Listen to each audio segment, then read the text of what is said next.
गेहूं कटाई का समय, नदी पर पीपा पुल नहीं बना, जोखिम उठाकर ट्रैक्टरों से खींची जा रही कंबाइन। लार क्षेत्र के टुरिया नदोली में किसानों का जुगाड़, 20 गांव की फसल पर संकट। पीडब्ल्यूडी की मंजूरी के बाद भी निर्माण अधर में। रबी सीजन में गेहूं की कटाई का समय शुरू हो चुका है, लेकिन सरयू नदी पर प्रस्तावित पीपा पुल का निर्माण अब तक न होने से लार ब्लॉक के दियारा क्षेत्र के हजारों किसान परेशान हैं। पुल के अभाव में टुरिया नदोली के किसानों को कई ट्रैक्टरों की मदद से रस्सों के सहारे कंबाइन मशीन नदी पार करानी पड़ रही है।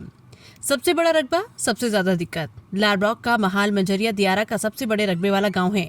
यहाँ सरयू नदी को 2 धाराओं में बटी है और दोनों के बीच हजारों एकड़ जमीन पर तटवर्ती गांव के किसान गेहूं की खेती करते हैं। संसाधन और सुविधा के अभाव में किसान मुख्य रूप से गेहूं की फसल लेते हैं। चुरिया नदोली के किसानों की वर्षों पुरानी मांग पर कुछ महीने पहले पीडब्ल्यूडी विभाग ने सर्वे कर पीपा पुल के प्रस्ताव की स्वीकृति दी। अधिकारियों ने आश्वासन दिया था कि नदी में पानी का स्तर सामान्य होते ही निर्माण शुरू होगा, मगर अप्रैल बीतने को है और गेहूं की फसल कटाई के लिए तैयार, पर पुल का काम शुरू नहीं हो पाया। हर साल बर्बाद होती है फसल। सरयू नदी महाल, मंजारिया, कोसड़, खेमादेई, चुरिया और नदोली सहित करीब 20 गांवों से होकर बहती है। कटाई के समय नदी में पानी बढ़ने पर कंबाइन और ट्रैक्टर ट्रॉली खेतों तक नहीं पहुंच पाते, जिससे अक्सर गेहूं की फसल खेत में ही बर्बाद हो जाती है।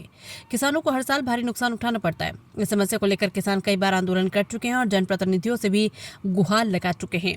दियारा क्षेत्र के किसान राजनाथ तिवारी, रविंद्र तिवारी, अमरीश तिवारी, मृत्युंजय तिवारी, मुरारी सिंह, पारस सिंह, भानु यादव, पारस यादव, भगवती यादव, रमेश यादव, चंद्रभान यादव, हरिप्रसाद, रामायण यादव और जितेंद्र यादव ने प्रशासन से पीपा पुल का शीघ्र निर्माण कराने की मांग की है। किसानों का कहना है कि यदि जल्द पुल नहीं बना तो इस बार हजारों एकड़ तैयार फसल बर्बाद हो जाएगी और उनकी साल भर की मेहनत पर पानी फिर जाएगा।